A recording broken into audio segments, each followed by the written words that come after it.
Muito bem, estamos de volta com os donos da bola aqui na tela da Band até as 2 da tarde. Muito obrigado pela audiência. Eu falei de você que está no restaurante fazer regime. Não faz não, senão o cara do restaurante não fatura. Come muito.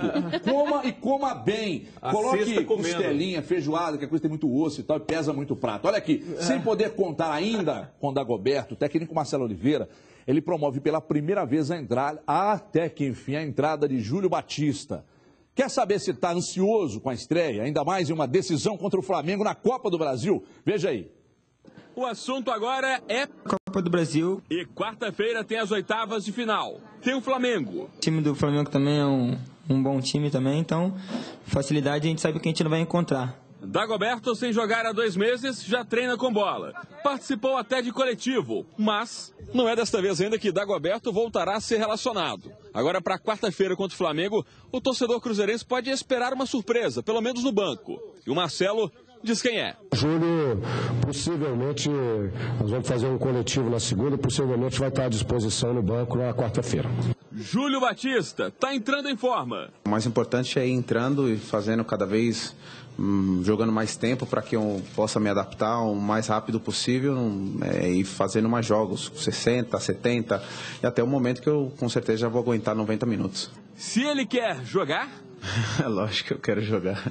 Imagine então se ele está ansioso. A ansiedade é muito grande. O sorriso fácil diz tudo. Futebol é alegria, né? Acho que a partir do momento que você não tem alegria, o futebol não deixa de ser interessante, né? Então acho que essa alegria, acho que a gente tem que transmitir até mesmo para o pessoal, a nossa torcida, todo mundo que está aqui dentro com a gente, e levar para dentro de campo. Então, quando você consegue levar isso para dentro de campo, isso cria uma energia forte do grupo e a gente consegue conquistar coisas importantes. Cruzeiro que já faz uma boa campanha, acredito que o Júlio Batista possa ser, pela experiência, principalmente internacional e tal, experiência de seleção brasileira, ele pode ser o líder que muita gente acha que está faltando, aliás, que está, de fato, faltando no Cruzeiro. E tomara que seja, Júlio Batista joga muito, boa sorte a ele. Agora eu quero chamar a atenção do torcedor do Cruzeiro. 2003, aquele ano fantástico, o maior da história do Cruzeiro, tinha um cara chamado Alex, né? Então agora você vai ouvir o que disse ele hoje numa entrevista com Dimar Oliveira. Aliás, parabéns pela entrevista, Dimar, fantástica. O primeiro trecho da entrevista você ouve agora sobre Copa do Brasil e ele vai realmente meio que voltar toda aquela história de 2003. Você vai fechar os olhos, agora parece romântico, mas você vai lembrar daquele ano diante do que o Alex vai falar agora. Confira aí. Alex, o que mais você se recorda daquele título da Copa do Brasil de 2003, ganha exatamente em cima do Flamengo, que é o adversário do Cruzeiro nessas oitavas de final? Na verdade eu lembro de muita coisa, né? Mas eu acredito que o que mais tenha marcado é porque talvez seja a única, salvo um engano meu aí, de decisão de Copa do Brasil que se jogou na mesma semana, né? Domingo e quarta. E entre domingo e quarta-feira realmente foi muito disse-me-disse. Algumas pessoas do Flamengo diziam que no Mineirão ganhariam de uma maneira até certo ponto tranquila.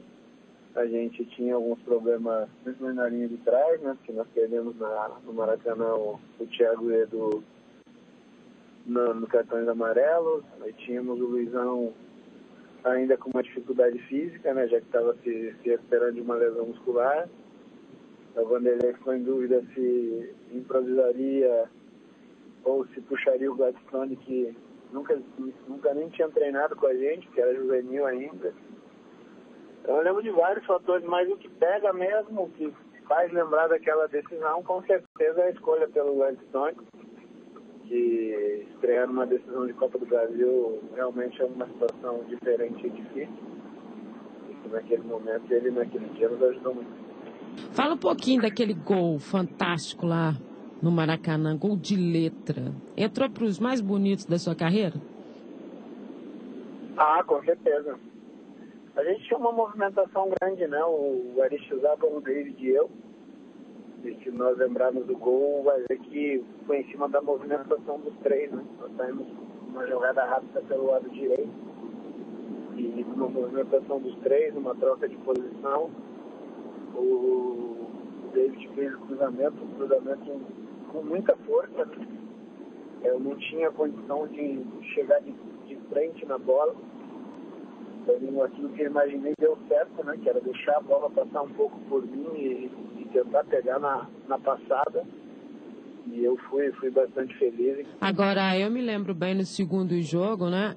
Eu tinha uma ansiedade normal de quem estava fora das 4 linhas, não ia decidir nada, né? Quem ia decidir eram vocês. E eu me lembro no dia do jogo que eu falei, eu tô nervosa, Alex. Você falou assim, vai ser fácil. Era fácil, mesmo eu estava falando aquilo para conscientizar mesmo. Não, na verdade, o estudo que a gente tinha feito da primeira partida para a partida do Mineirão era o seguinte: se nós pressionássemos no início a equipe do Flamengo, nós teríamos uma condição de levar vantagem sobre eles. Eles tinham uma equipe muito técnica, mas que não tinha uma marcação muito forte.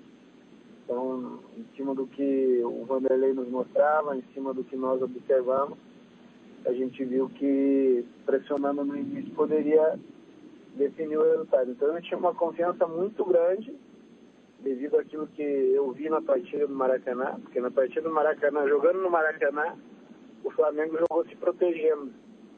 Então eu acreditava que no Mineirão não seria diferente. E no Maracanã nós jogamos estudando o Flamengo um pouco no início. E conhecendo aquele nosso time, a gente não estudava ninguém no Mineirão. A gente saía marcando em cima, tentando fazer o resultado. Então, em cima dessas características todas, eu imaginava que nós poderíamos decidir o jogo em 15 minutos. Mas aquela coisa louca de aos 28 o Luizão fazer 3-0, realmente é uma situação que eu não imaginava. Mas que devido à pressão forte que nós exercemos, né, em cima daquilo que nós já tínhamos imaginado, em 30 minutos a competição foi decidida a nosso favor e o Cruzeiro talvez tenha tido aí uma das decisões mais tranquilas da história do clube. Olha, que ano foi esse, hein?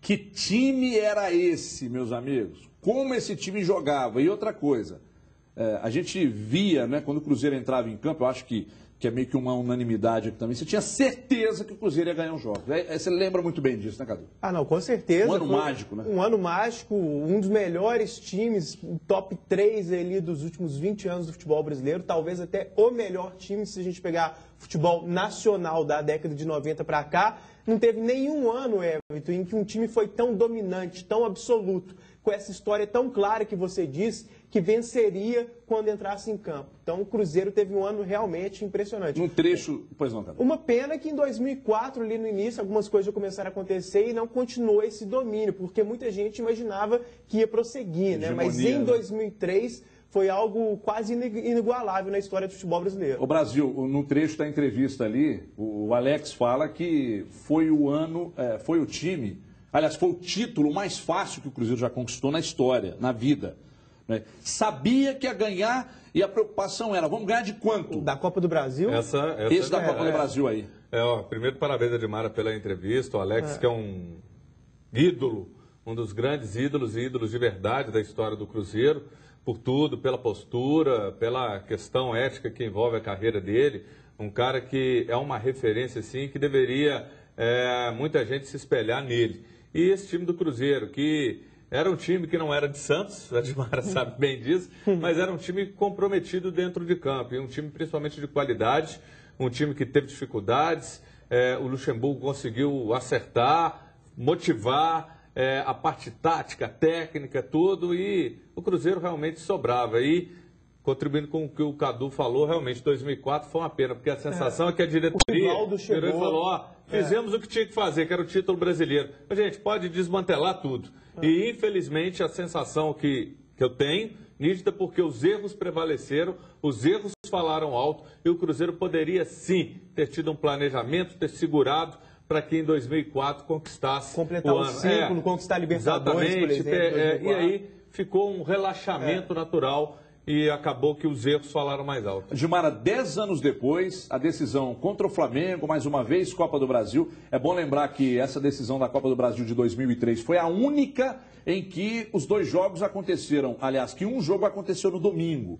Né? Do Rio. Foi um jogo no domingo e outro jogo na quarta-feira. Então, foi a única vez que isso aconteceu na Copa do Brasil. 10 anos depois, Gilmara, o Cruzeiro mais uma vez contra o Flamengo, Copa do Brasil, e o Cruzeiro mais uma vez também brigando e muito bem na cabeça do brasileiro.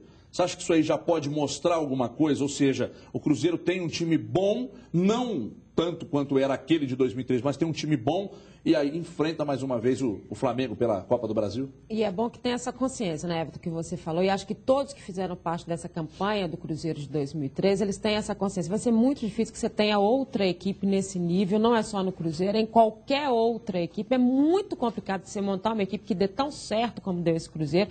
Então, evitar sempre as comparações com a atual equipe, com as que vierem, porque é judiação com quem está aqui e com quem passou. Isso não faz parte. Mas o Cruzeiro hoje tem uma grande equipe, um time ainda em formação, mas que pode dar assim, muitas alegrias para essa torcida e tem chance de brigar muito bem nessa Copa do Brasil e no Brasileiro. Muito bem. Quer ganhar a camisa do Brasil, conquistar o seu carro novo? Então a hora é essa. Você que tem mais de 18 anos pode comprar o seu carro por apenas R$ 299 mensais. É isso mesmo. Menos de R$10 por dia. Está esperando o quê? Compre agora mesmo ligando para 3003-4443. E se você tem um carro usado, pode usá-lo como lance. E olha que moleza, com o seu lance, você pode diminuir ainda mais o valor da parcela ou o prazo de pagamento. Só mesmo há um Brasil para fazer isso por você. Ninguém mais faz, mas ligue nesse minuto e compre o seu sonho. 3003-4443 e ainda não ligou? Então fique sabendo. Quem ligar agora e comprar um consórcio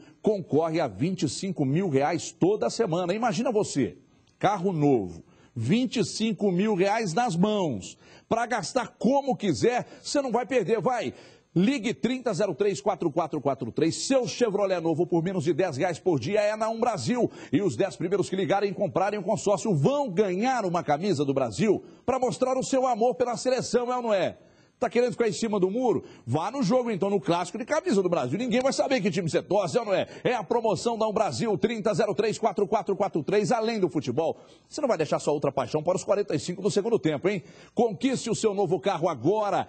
3003-4443. Você ganha um salário, que é um carro novo. 3003-4443. Ligue já. Vem cá, vem cá. Olha aqui. Para falar agora do Galo, que quinta-feira tem também. Não é? O Atlético contra o Botafogo, e aí, mais uma vez, se cruzam pela Copa do Brasil. Porém, hoje, você enxerga, Júnior Brasil, que o confronto entre Atlético e Botafogo é o mais equilibrado dessa fase? Sem dúvida, eu acredito nisso. É uma pedreira, o Botafogo, nos últimos confrontos, sempre incomodou bastante, deu muito problema, mas o Atlético reencontrou seu futebol com muita vontade. Ronaldinho voltou a jogar e jogar muita bola. Isso tudo pode fazer a diferença. Todo respeito ao time do Botafogo, mas sem dúvida é o mais equilibrado. E aí, por tudo, a grande vantagem é que o Atlético decide em casa. Isso é inegável, mas talvez seja, talvez não, é o mais equilibrado. Ô, Cadu, em outros anos, o Mineirão não fazia tanta diferença para o Atlético, como apesar do Atlético ter ganhado o título da Copa Libertadores lá e tal, mas não fazia tanta diferença como faz hoje na vida do Atlético, Independência. O fato de decidir em casa com o Botafogo dá uma certa tranquilidade à torcida, porque na hora do sorteio, aqui na redação, a gente notou, saiu o Botafogo e pensou, nossa, logo o Botafogo. Decidir em casa é uma vantagem, entre aspas? Eu acho que é uma vantagem, Everton, até porque o Atlético acostumou a decidir em casa na Libertadores. Como fez a melhor campanha da primeira fase, teve essa vantagem de ir decidindo sempre em casa, nas oitavas de final, quartas de final, semifinal e na final propriamente dita, 4 fases de forma consecutiva. O Atlético acostumou com isso, fazia a primeira partida fora e a segunda em casa. Agora, eu também penso que é o confronto mais equilibrado, porque é o único confronto dessa fase de oitavas de final que coloca frente a frente 2 dos melhores times do Brasil no momento. Porque, por exemplo, o Cruzeiro está entre os melhores times do Brasil no momento, mas enfrenta o Flamengo, que é mediano. O Corinthians está entre os melhores, mas pega o Luverdense. Então, esse é o único confronto que tem ali 2 dos, 5 melhores times do Brasil no momento. Então, até por isso, é o mais equilibrado. Dimar Oliveira, o povo quer ouvi-la sobre exatamente esse confronto de quinta-feira, Atlético e Botafogo. Muita gente está questionando a questão do Botafogo não ter, questionando a questão, bom, hein? Questionando o fato de o Botafogo não ter um grupo de jogadores muito grande. Tem um time titular muito bom, mas não tem um grupo, um banco de reservas que entra e resolve. Além disso, decidir em casa é uma vantagem? É uma vantagem para o Atlético. E quando saiu, né, o adversário, o Atlético estava naquele momento muito ruim. Agora já mudou, né? Já é um Atlético diferente. É um Atlético que voltou com aquele espírito dele de competitividade. Né? Acho que isso ficou muito claro no jogo do Internacional. Então isso mudou esse contexto. Acho que todo mundo assustou na hora e falou... Mas agora não, já se sente que o Atlético pode ir lá sim. Voltou das férias, né, Edmar? Voltou das férias, desceu do caminhão de corpo de bombeiro, parou de beijar a taça, enfim, tudo, e foi pro jogo. Ainda bem que tá beijando a taça, né, Edmar? Aqui beija a taça. Melhor. Você assim, falou com né? uma coisa assim, meio coração. Logo você, que é o cara Porque lá o Sheik beija o amigo, aqui a turma beija a taça. né? Agora, eu acho que essa coisa de considerar o Botafogo um adversário ruim passa também pelo histórico que o Atlético tem contra o Botafogo. Todo time grande tem sua asa negra, né? O Botafogo também tem as suas, o Cruzeiro tem as suas. E o Botafogo, para muita gente que leva em conta esse lado de dispersão, é um time que sempre se dá bem contra o Atlético. Eu não acredito muito nisso, acho que cada jogo de igual para igual, mas para muita gente teve esse lado, igual o Cruzeiro com São Paulo, por exemplo. Lá na tradição do Não, mas sabe Botafogo. quando que isso diminuiu, Cadu? Sabe quando que isso que você está falando diminuiu? Quando o Simon aposentou. O Simon aposentou, a torcida do Atlético pensou, poxa, o Botafogo já não é mais um problema tão grande. Ou menos um problema. Ou é menos um problema. É melhor se preocupar com o Sidorf, com a armação da equipe, Com o Lodeiro, preocupar com a movimentação do Lodeiro, com o Vitinho. É melhor se preocupar com isso do que com o passado e jogar futebol. Eu acho que tem que ser isso. Nós temos tempo para fazer uma última pergunta, Juvenci. Então vamos lá, rapidamente. Lodeiro, Jefferson, Vitinho, Lodeiro e Sidorf. Vitor, Ronaldinho, Tardelli e Jô. Uma boa pergunta. E aí? Vitor, Ronaldinho, Tardelli e Jô. Não, nessa comparação aí eu fico com o Atlético também, mas volto a dizer, a classificação é imprevisível. É o fato de ter vencido a Libertadores pode ser, de fato, para mostrar que a qualidade do quarteto atleticano é um pouco melhor. Né? Nessa comparação, também penso que o quarteto atleticano é melhor, mas também não é essa distância toda, não. O quarteto do Botafogo também é muito bom e é competitivo. E movimenta bem, tem velocidade. Tem o Rafael Marques. Olha aqui, pessoal. Amanhã, atenção, torcedor cruzeirense. Amanhã, o Alex, que joga no Coritiba, não é novidade para ninguém, fala aqui nos Donos da Bola que o Cruzeiro é o melhor time do Brasil hoje. Olha só a declaração do Alex. Inclusive diz que o Cruzeiro é favorito à conquista da Copa do Brasil. Amanhã, aqui, dentro dos Donos da Bola, ótima terça, a gente se fala. Tchau, pessoal.